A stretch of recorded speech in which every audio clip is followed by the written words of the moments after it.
Brett, you good? Coach, what were your first impressions of Jack Sanborn, and what do you think he's meant to this defense in his short time with the Cowboys? Yeah, Jack's a guy that's always been with us before, super instinctual, sees it really well post-snap, key diagnosis well, and then just his leadership. I think he's great with the young guys, and obviously his playing experience being in this system has helped a lot of the guys along the way. Was there a specific play in a game or a practice that you saw that made you think, man, this guy could be a real leader in the middle linebacker role? Honestly, it came in rookie minicamp. Just him seeing pullers, keying, diagnosing things, seeing the difference between play action pass and what a run is. So I just think his football instincts immediately, just the first weekend we had him 3 years ago, really caught our attention. Shamar James is a guy we've seen take some first-team run. Yeah. You usually don't see that from a fifth-round rookie sometimes. What have you seen from him early on in his time in the NFL that allows him to get there? Yeah, it's a lot of the same stuff we saw on his college tape. You know, we talk about linebackers. We talk about quickness, instincts, and strike. Shamar's quick. He's got really good instincts, and he likes to hit. And those are the three qualities we look for. And honestly, you know, him taking first-team reps, but we've done, I think, a really nice job as a staff, just kind of rotating guys in different spots. Because at the end of the day, you want to simulate it like it's going to be in season. And then during the season, things are going to come up. Guys are going to have to play at different spots with different, playing with different guys. He's not always just going to be playing with Damone or Jack. He could be with K9. So really, we're just trying to rotate guys so they can get comfortable playing with other people. At Florida, it seemed like sometimes he just wouldn't see things. Maybe he'd overshoot something. Do you feel like he's seeing things better and slowing down for him now? Yeah, and really it has to do with your eyes. I think he's doing a good job with his eyes and his keys. And, you know, you have a whole phrase, see a little, see a lot. So it's just getting his eyes right. And pre-snap, where's his eyes going and how's it help him get to his responsibility? When you're missing the time for the birth of his child, how do you kind of balance working him back in, his workload, what he needs to take on to kind of... Yeah, so we had a couple of guys miss some time with that, and, you know, it's a progression. You know, so when you miss a week, there's a ramp-up period. So we kind of adjusted his reps when he came back. You know, he didn't take the full amount of reps like he did before he left. So the last couple of practice, we had a little ramp-up session for him. But now I think he's kind of getting his feet back underneath him. And, you know, a lot of credit to K9. He came back into training camp in great shape. And, you know, he had a wrist surgery at the end of the season last year.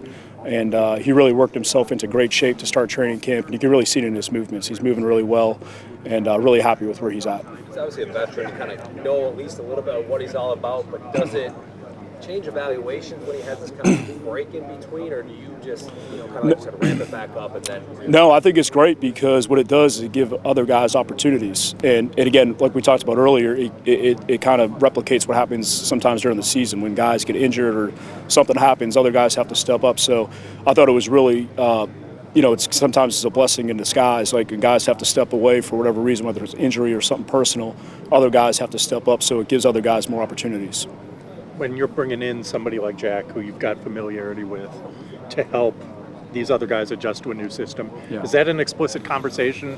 Hey, I want you, or is that sort of understood that he knows? No, honestly, I think it just depends on the person. Some guys are more comfortable doing that. I think Jack's really comfortable helping other guys, sharing information. And look, at the end of the day, like it's a really close room, and guys want to, you know, help each other. We're all in this thing together, although there's competition for spots. I think the way Jack's approached this and just kind of, you know, he's like a second coach for us just because, again, he's been in the system. He's seen a lot of the plays. So he's a great resource to have. Speaking of second coaches, we've seen DeMarvion basically shadowing Flus all the time when he's calling plays. What do you think he's getting out of that experience? No, it's great. You know, we always talk about coaches 3-second feedback.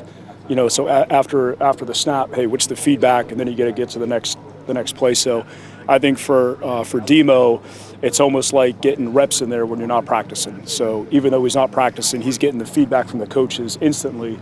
So it's like the cycle of a snap. You get the feedback, and it's the next play. So I think for him, just to stand there with Coach Flus and get the information, get the feedback right away, and also it's a great way for him to see how Flus is going to call it. So he's standing next to the coordinator. He's getting feedback, and, you know, I'm really excited to get him back, and it's great. Just the leadership he has, he's locked in even though he's out practicing in meetings, in practice. Just a great teammate and a great leader. How do you think Fluce's experience in Chicago as the head coach helped him evolve? How have you seen him evolve, maybe just grow as a coach, as a mind, just with you? You know, I think it's always interesting when you see, you know, I've been with Fluce for a while. You see him evolve from a position coach, which he was in Dallas, to a coordinator in Indy, to a head coach. Obviously, the responsibilities for a head coach are a lot different than being a coordinator or position coach. So I think it's really neat for him where he's just locked into just defense. And, you know, just like he's done every stop he's been, he's doing a hell of a job with the personnel, pushing the guys. And every day, you know, whether it's the install, just keeping it like even though it's practice, it's game-like. And so it's been pretty neat to see kind of the progression. And, you know, really excited for him to be in this position. Do you sense more of a comfort just getting another opportunity to be a coordinator just after I've been a coordinator in Chicago? Not really. No, to me, he's the same guy. And that's the beauty of Fluce. He's pretty consistent in what he does, whether he's a position coach, a coordinator, or a head coach. He's the same guy every day. Feels like you and Fluce have had so much success with just about every linebacking core you've gotten, taking it to the next level. What do you feel like you guys do right in developing these guys and developing them into better players? Well, I'll say we've had some pretty good players, right? So it's always players, right? So I give a lot of credit to those guys, whether it was Darius Leonard, Bobby Okereke, TJ Edwards, Tremaine Edmonds. Now we got, you know, K9, Sam Moore. We've been blessed with some really good players, but, you know, I do think putting them in position to get closer to the ball, and to do that, it's where are their eyes, what are they looking at, what are the keys, what's the formation, what's the down distance. So all those little things before the snap, and all we're trying to do is get them an inch or two closer to making the play. Thanks, Coach. Yeah, appreciate it. All right, thanks, Thank guys. you, Mike. Yep. I'm sure you've been asked this question about Jack and Yeah. Sean and all that kind of stuff, Yeah. but not that there were similarities because you don't want to play that game. Yeah. Have you guys went to him and say, hey, this is what Sean did in this defense, even when you guys were in Chicago? Or to show Sean tape, I guess? Yeah, I think we always kind of try to show crossover film with other linebackers doing it, different techniques. So whether it was Sean Lee, or, you know, you have Urlacher or Briggs or Darius Leonard or Bobby Okereke, I think it's always fun for the guys to see other players do it and use those techniques that we teach. So yeah, there's been some crossover. Has Jack always been a guy that found the ball, like the ball finds him? You know, it's funny because I don't know how you explain that. Yeah, no, it's funny because Jack was an undrafted free agent, and I was just talking to somebody just asked me about Jack, and, you know, when did you see it? And obviously you can see the college film, you can see a guy that's instinctive, but right away in rookie mini camp, you could just see how fast he can diagnose, and that's really, you know, what does Jack do best? It's seeing the game, and it kind of slows down for him, and he just does a great job getting to the ball. You told us when you got here, the first time we talked to you, that Maris was a guy you visited with. Yeah. And you really liked him beforehand.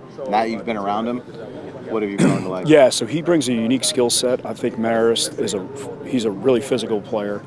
He's got long arms. He's got 34-inch arms, and very good blitzer. So I do think he brings a unique skill set. He's got a really nice knack for punching the ball out too. And it's going to be fun. We get to use him in different ways, whether it's first, second down as a rusher, or third down as a rusher, or, you know, off the ball as a linebacker and coverage. I mean, he's got a really unique skill set. And what's it like being back here? It's awesome. You know, being out here, being at the Star, things like, you know. No, it's really Wait a fun. minute, were you at the Star? I was never at the Star, Okay. no. So obviously we were here for training camp. My first year we were in San Antonio in 11, and we came here at 12 and 13. It's awesome. Like, this is always a place, and, you know, you always get, hey, where would you want to go back to? What organization? You know, not that I've been to every one, but this is always a special place for me. It's where I got my first job in the NFL, and before we had kids, my wife and I, we really enjoyed our time here, living here. We're both from the East Coast, so like moving to Texas was obviously a big adjustment for us. And, you know, we really fell in love with the state and the Cowboys and the organization. It's just a really good place. There's really good people here, ownership to administration to the scouting department. And what's neat for me is a lot of that, you know, is to stay consistent with Will and his staff, you know, Todd Williams, Jason McKay, and Gleber, Wansley. So, like, there's a lot of consistency in the organization, and it says a lot because it's a good place to be. And obviously you've been in other spots for training camp. Hard to beat. Yeah. Hard to beat. Practice fields right here, 2 grass fields, got the rooms right there. So, like, I mean, this is like, you can't beat this as a setup. So I love coming out here. If the Cowboys weren't here, how many teams do you think would want to come out here? I would say a lot. I mean, it's hard to beat this setup. You know, I think it breaks up the monotony of the season. Could be long, so it breaks up the season a little bit. I love coming out here, and I think it's really good for the team chemistry because the guys are all together. Everybody's kind of hanging out at night. Hey, no complaints there. Who would have complaints? Yeah. What do you like about Sanborn and what he's able to bring? He's a veteran guy, knows the system and all kinds. So what he brings is a guy that is smart, he's detailed, he key diagnoses really well in the run of the pass game. And it's always, not that you have to do this, but it's always comforting when you can bring a guy that's been with you before that understands the system and, whether it's certain plays or formations. Hey, coach, we saw this a couple years ago versus so-and-so's team. It's kind of like this play. So you can have those kind of in-depth conversations because you have a little history together. But also what Jack does is he brings, he's playing Mike linebacker right now, but for us in Chicago, he's played Will, he's played Sam, he's played like a big nickel spot. So he's a guy that, has position flex that's been able to move around because he knows the system and he's smart. 2 years ago, Damone had over 100 tackles. Last year, he didn't really play, but it seems like out here, he's kind of found himself a little bit. Damone's taken a big step, and I think with Damone, it's always just being confident, and he's doing really well. Again, he's kind of like a guy that we've moved around a little bit in some different spots, and mentally he can handle that, and really excited about where he's going. He's doing a nice job. So Will, Sam, what is he with you guys? Right now, he's everything. He's playing all the different spots, and that's good because at the end of the day, you want to have your best guys out there. So you just don't want to pigeonhole a guy and say, hey, you're just this or you're just that. So that's the beauty of OTAs and training camp is you kind of move guys around, put them in different spots, and that's kind of like what we're doing. Really not just Damone, but all the guys. What's your take on the skits or whatever you want to call it, that when the guys run through the bags that the coaches do? Like, how did someone come up with DT on the backboard, and the... You know what? I wasn't a part of those conversations, but I do like it. I think it's fun and exciting, and I think it gets the guys going in practice, right? It creates good energy for the guys. It's something different. It's entertaining. I think it gets the guys going. I think it's a great way to start the practice. Are you still trying to figure out green dot other than Sanborn? No, I I don't know if you say these are my guys when I go into the season now, or are you still trying to? I think we're still kind of working through it. Yeah. And honestly, we have multiple guys that can do it, whether it's K9, Sanborn, Damone, and they all have experience doing it in practice. So, I think it'll kind of work itself out as we go. I don't know how many you can have during a game, during the season. 2? Yes. Or can you? Right, it's only 2. 2, but only one can be on the field. Right. You don't have 2 on the field. So you're trying to get, and if one of those guys gets hurt, say whoever, you have that flexibility where, hey, all switch right, helmets. Hey, right. get the You know green what dot I'm up. saying? Okay. Yeah. That's part of the reason what you're doing here. Yeah. Is Leofeld more of a Will Sam, or is he also in that mix of? He's in the mix. All 3 too. All 3 too. Yeah. So we've kind of moving around more Will Sam, but honestly, we're kind of moving guys around. The room keeps getting better. There's really good competition, whether it's Marist, Shamar James is doing a really nice job. He's stepping up.